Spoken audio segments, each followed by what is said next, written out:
Hey guys, this is Dan with Gears and Gadgets. Thanks for tuning in. So this is going to be another video in the Follow-up Friday series that I've been doing in this channel. I'm going to just talk about my channel in general. And I've been getting some comments recently, and this kind of happens when things on my channel change up a little bit. A lot of it has to do with the truck content that I've been posting. A lot of people that have been around for a long time know that this channel's gone through several different iterations, and ultimately it just really is all about my life. And recently I'm trying to drill it down to basically just trucks and motorcycles. And what happens is I find myself producing kind of a chunk of motorcycle content and then a chunk of truck content. And the reason for that is because I find that motorcycle news tends to happen in batches, and then the truck stuff on my channel tends to happen, well, right now I'm buying it, so that's a big part of currently my life. It's easy to lose context on content creators. I've said this before, and I fall into that trap too. I consume a ton of YouTube content. And when you get a video from a creator and you're kind of not expecting it, it is very easy to kind of look at it and go like, I kind of watch this guy for other reasons. It takes something to stick around with that channel. And usually it just means you like the person. I'm proud to say this channel has held on to quite a bit of subscribers with me being all over the map. But just for context, today my day consisted of leaving the house by 5 a.m. and I didn't get home till 5 p.m. So got home with my daughter, had to stop and pick her up from school, fed her dinner, and then when my wife got home from work, I hit the tonal for a 50-minute workout. Then I showered, I ate cold dinner, and then played with my daughter for a little while, and she actually just went to bed. And usually my wife and I will kind of trade on and off bedtime duties, or reading stories and going to bed. And on those nights, I'll come in here when it's not my turn, and I'll start recording a video. I'll edit that video, and then I'll put it up on YouTube and schedule it to be posted tomorrow at 4 a.m. So I say that because the window of opportunity for me to, let's say, just niche down to motorcycle content, it can be difficult at times. And to be totally honest with you, just constantly motovlogging on the Heritage, I'm assuming it would get boring for viewers. I know it gets boring for me, and I don't want any of these things that I do, that I put on this channel, to become the niche that then becomes another job and no longer is fun for me. So I want to kind of put in context sort of the big picture here on my channel. What I find is that the truck content tends to bring more money, and the reason for that is it's a larger audience. And I don't just produce truck content because of the money. I produce truck content because I genuinely enjoy trucks. So it kind of fits in that whole thing. And of course, because it brings more money, I'm going to continue doing it. But then the motorcycle content brings, in my opinion, maybe more subscribers, or at least more engagement from subscribers. This channel does have a pretty good mix of people that are here because of truck content and people that are here because of motorcycle content. And I don't find that when I post a truck video that I lose a ton of subscribers, or vice versa when I post motorcycle videos that I lose a bunch of people that were here for the trucks.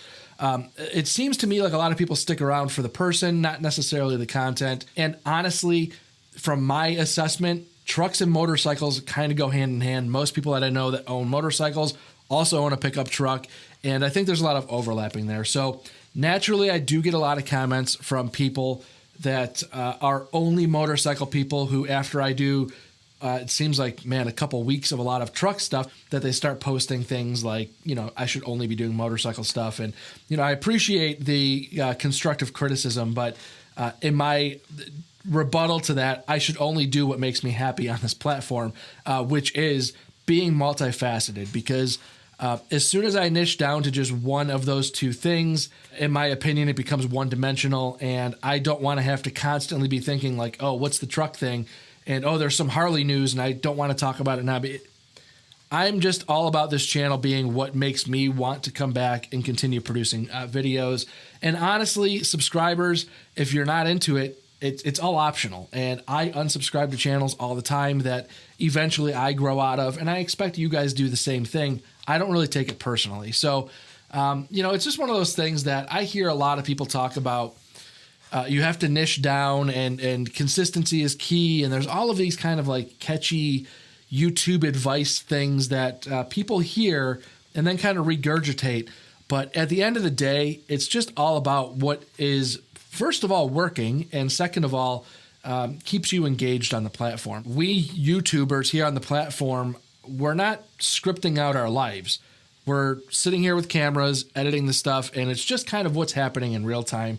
And what I've witnessed with a lot of channels that try to kind of niche down but don't have a lot of content in that niche sort of start forcing things. And that's one thing I'll say with this channel is I don't think that any of my content appears forced. It's all very genuine and honest and open. And that's something I take very seriously. So, you know, I received a comment from somebody on one of my tonal videos, which if you haven't watched those, tonal's a home gym that I bought and I'm doing reviews on. And somebody just really chippy said, you know, go ahead and keep deleting the negative comments because all I see is positivity. And I kind of chuckle at that because I don't delete negative comments. Matter of fact, I tend to, on product reviews, leave negative comments because I want somebody who's making a purchasing decision with their own money to not just hear what I'm saying out of my mouth, but go into the comments and see, you know, the day that I post that video, I'm posting it with my little experience with that product.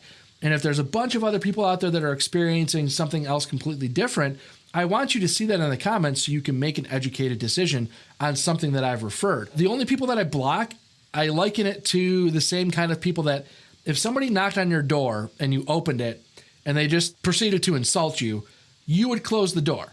And that's what I view blocking on my channel is closing the door. So overwhelmingly comments are positive. As the channel gets larger, you start to see a little more trolling and stuff. But those are the only deleted things. But you can go through all of my videos and you will find plenty of people that are critical of things I've done, things I've said. And as long as I don't get personal with it, I really don't care. Genuinely, I don't.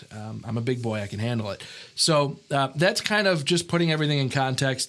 As I always say, my integrity, my honesty, my approach on this channel is that I don't just push products for the sake of promoting some sort of brand that's kicking back money.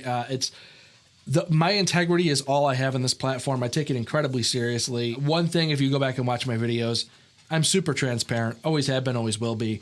But it just, that one comment kind of triggered me about deleting comments. Again, don't delete comments, do block jerks. But aside from that, that's pretty much my take on YouTube. That is kind of where I'm at with the channel. I just wanted to update you guys. So thank you very much for sticking with me. I really genuinely appreciate it. I love everything this channel's doing, you know, being able to go out to Maxwell's for a week, you know, going out to Texas and meeting you guys at Texas Motor Speedway, the Revzilla event. There's just so many awesome things on this platform that I wouldn't get to do without it, and I am genuinely respectful and love every second of it. So with that being said, guys, thank you very much for tuning in. Thank you for sticking with me.